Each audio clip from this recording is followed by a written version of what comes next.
Okay, guys, welcome to this video review of Halloween 2018. I guess is what the title of the movie's just called Halloween. But to me, it should be called Halloween: The Night She Struck Back. But I'll get more into that in just a second. First off, if you guys haven't seen Halloween 1978, I would recommend going and seeing that first and then seeing this movie. You don't have to worry about seeing 2. Definitely don't need to worry about seeing Season of the Witch, even though this is a good movie. Or the Thorn Trilogy, H2O, Resurrection, or Rob Zombie's movies. Basically, they go through a lot of stuff that kind of combines 2, 4, 5, 6... a little bit of H2O into this movie, and it really makes it interesting. The other thing that's really nice about this movie is it's actually legitimately a horror movie done like they used to be done back in the late 70s, early 80s. Not the cheesy, all the time jump scares. There are jump scares in this, so don't be fooled by that. But the jump scares are done kind of tastefully. I would say probably better than what they've been done in the past. And I'm kind of looking to make sure it's lit up in here. It looks very bright in here for me. And all I've got is my GoPro ring light, so yay. A lot of it deals with, well, I shouldn't go into spoilers just yet. It really starts off right away on what Michael Myers has done in the past, as well as not wasting too much time going right into being what it is. Now, a lot of people are saying, oh, you can see what Michael Myers looks like. Well, yes and no. You get a lot of profile shots, and I'm seeing cars go by, and they're probably wondering what the hell I'm doing talking into a bright lighted camera. Hopefully nobody just comes over and starts talking to me. Thank you. Stay away. But as you've seen from the trailers, he's at Springwood Mental Hospital. Apparently not very far from Haddonfield. And as the thing says, he was getting transported to another facility. It's not spoilers because that's right in the trailers. The mask looks amazing. It's weird to say that a featureless mask can provide more characteristics than an actor on screen. And that's not taking away from any actor's ability or anything. It's just that mask, when you look at it at certain angles, it looks like it's actually thinking. And I know it's just a mask. And Nick Castle, who was the original shape when he wore the mask, I've seen people when I've looked at trailer videos saying, oh, wow, whoever's playing Michael Myers is doing a fantastic job. Well, here's the kicker. It's the same guy who did it in 1978. The one who started the whole Michael Myers, just tilting his head and looking, before he moves. And it's just neat because through the whole thing, you usually get like a Freddy Krueger type killer now, who likes to talk and taunt. And no, Michael Myers doesn't taunt people. He brutally kills people.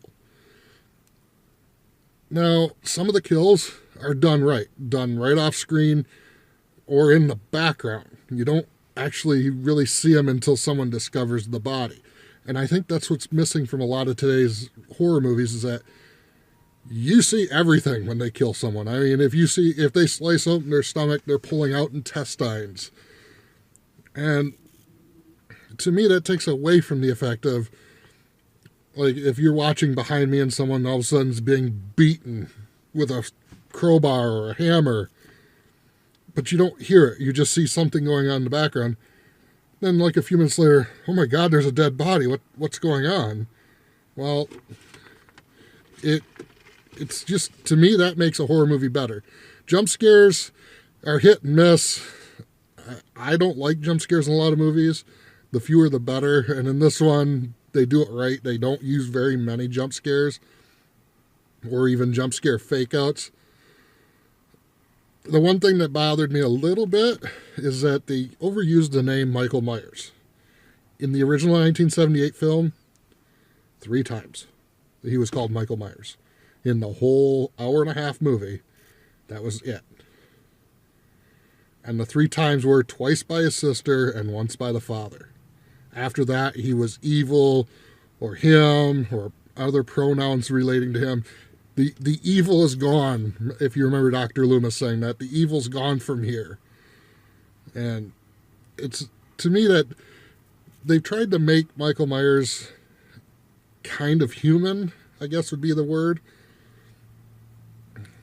And to me, he's not a true person when he puts on the mask. He is as the what they call him, the Shape. And they actually do use that in the movie. So be prepared for that. He's not Michael Myers. He is the Shape. That's what he was originally cast as in 1978. The only time he was called Michael Myers was when he was a kid. And I do have a little theory on that. Another thing is it kind of does toss-back scenes like I've said before. And one in particular is the bathroom scene. And it took me a while to remember why I'd seen this. If you remember in H2O, they did something a little similar, but not quite the same. Also the gas station things, and it's to me a really well done movie. And if you haven't seen it yet, please go out and see this movie. Let Hollywood know these are the kind of horror movies we want. We don't want another friggin' Paranormal Activity 18,000 or whatever it's called, or I don't even know what the horror movies are anymore because I quit watching a lot of the newer ones because they're just garbage. They're straight up garbage. This is something that had Carpenter's hand in it. Carpenter came back and did the score, which, if you've ever watched anything Carpenter's done, the music is always the key point of that movie. The Thing is the same way. He directed it and produced it, and that score, when you listen to that movie, the score is just another element of that movie. Just like in Halloween 1978, the score predicates the way Michael Myers is portrayed. It's not, just something throwing in for effect. It's actually its own character in a way. And I know it's hard to explain it, but when you sit and watch the movie, you're not listening for music cues. You're listening for the music to start, like Jaws, the original Jaws movie. The minute you hear that, you don't have to see him or see the shark. You know it's there. And you're constantly scanning the screen. It's the same with Michael Myers. You're always looking at the screen because he could be somewhere lurking around. And it's just neat how Carpenter's figured out how to incorporate that into his films. Now, I am going to go into a little bit of spoilers here because I think it's needed, so I'm going to try to drop something over. And if not, I'll just put a big spoiler warning across my face and I'm rocking my car.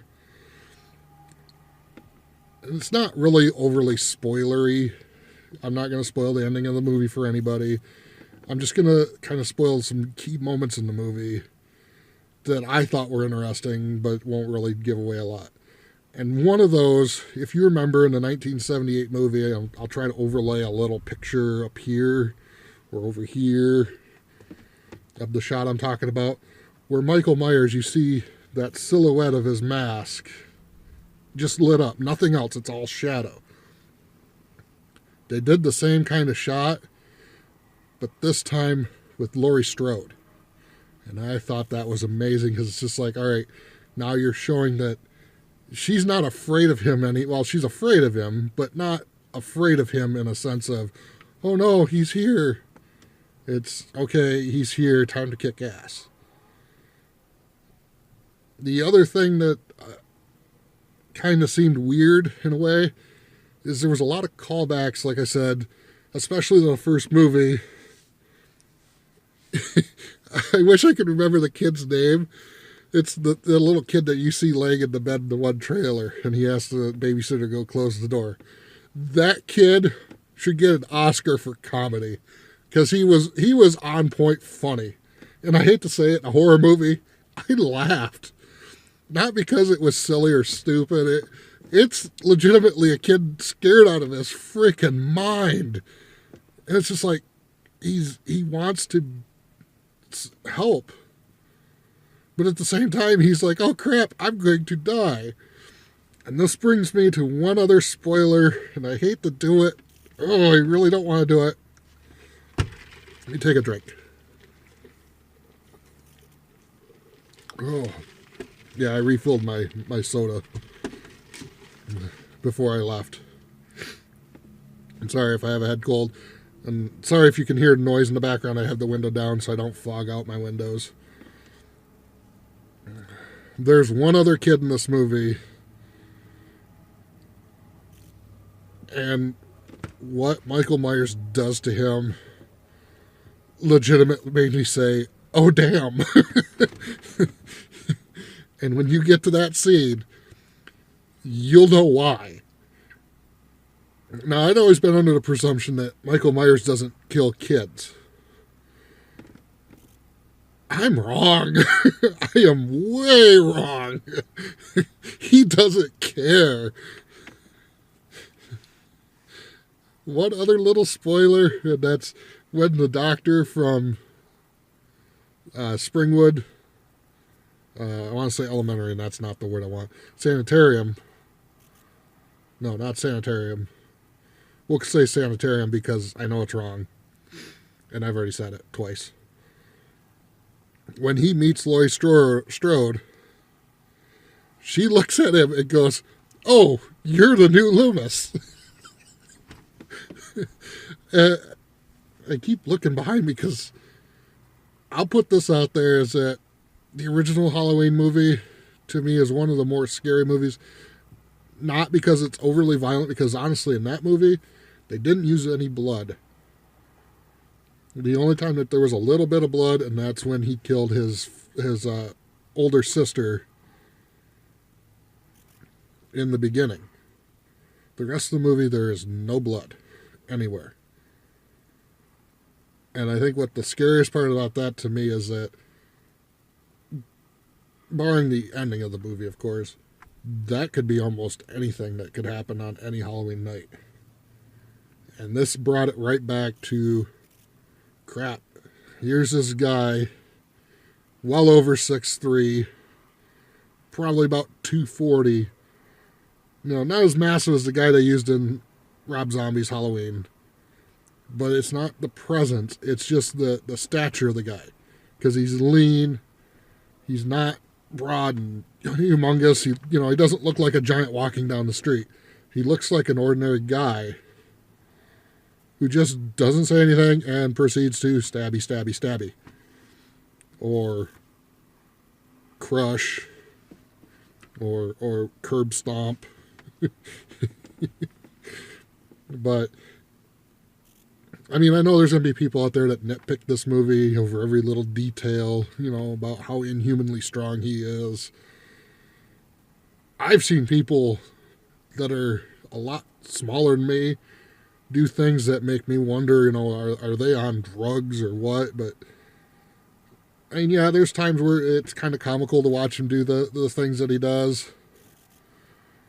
There's certain setups. It's like, it's almost like watching a parody of a horror movie at a little bit of points. But honestly, I can overlook that because it's just, the rest of the movie is just that good. Ugh. Michigan weather, it's making me have sinus problems. Now, would I say go see this in the theater like I did? Definitely. Go. Stop here. Well, don't stop here. Hit the like button first. Give me a comment, thumbs up. Then take yourself out of your house, away from your computer, phone, whatever, your tablet. Go to the nearest theater. Pay the ticket price to go see this movie. This movie should actually out box office Venom first weekend. If everybody goes and sees it and wants to see a legitimate horror movie. If you don't, then that's on you, because if you'd rather go see something like, I don't know, Paranormal Activity is the one I always come back to because that is such garbage of movies. Even the Scream, I'm sorry to any Scream fans. If you like Scream, more power to you. I can't stand Scream. I think Scream is a horrible horror franchise. It's a comedy murder series is all it is. It's almost a parody of a horror movie, and it's done poorly. And I really hate to say that about a Wes Craven movie, but I get pain watching that movie. I watched, I think, 3 of them. I quit after that. I couldn't do it no more.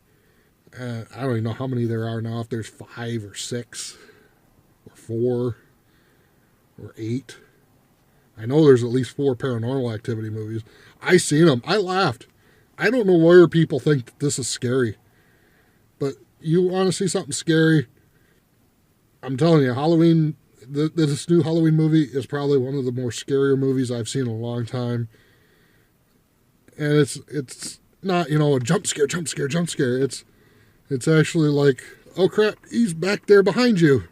Watch out. And I wish I had someone that could sit up from the back seat right now. I just seen my ear and it freaked me out for a second. They'd sit up and you can go, he's back there. But I honestly, I would go and watch it. I'd watch it again if I had enough money right now on me. But this is the thing that's always baffled me. Most horror movies come out March, April, August. It's spring and summer months. No, Halloween time, September, October, November. That's when your horror movie should come out. That's what makes these movies great, because when you go in, it's dusk. When you come out, it's pitch black. I went in at 8 o'clock. It was almost dark. I got out at 10. It's now something o'clock. I can't tell. It's probably about 10:30. But I've rambled on now for almost 18 minutes. And I can't tell you any more about going and seeing it. Go out, see the movie. Please. We need more movies like this. Hostel, the Saw series, yeah, okay. Those were pretty good. But again, talky movies. They're always talking. The villain or the bad guy is always saying something. This one, the bad guy never speaks. He never says anything. He just goes in and he is a guy. Oh, trust me, you find out he's not a machine like they're doing with the new Child's Play movie. Hollywood, stop that. It's dumb. I mean, yeah, the Child's Play movies were a dumb series. I like the first one. I always have. But they just got progressively sillier and sillier. And Halloween did the same thing as it got going on and on. But that was Carpenter. Carpenter only wanted to do one. He got forced to do the sequel. Then he did Season of the Witch. And he wanted to take the Halloween franchise, make it an anthology series. And that's, I think, something that we're also missing, is we need an anthology series movies. But like I said, well, now it's almost 19 minutes. With that, I'm going to probably edit this down so you guys don't get the full 20-minute video. Or maybe I'll leave it. I don't know. But with that, guys, if you liked the video, like I said before, hit the like button. Any comments, questions, concerns? Hopefully I didn't spoil too much of it. I know I didn't give away a lot of stuff. Just a few little scenes I thought were good. Leave me comments below what you think if you've went and seen it. Or if you think that this was good, bad, otherwise. I mean, yeah, it's dark outside. I've got my camera set up as best I can. And I'll try to edit out a lot of flubs. Don't forget to subscribe if you're not a subscriber. And until next time, go out and see this movie, guys.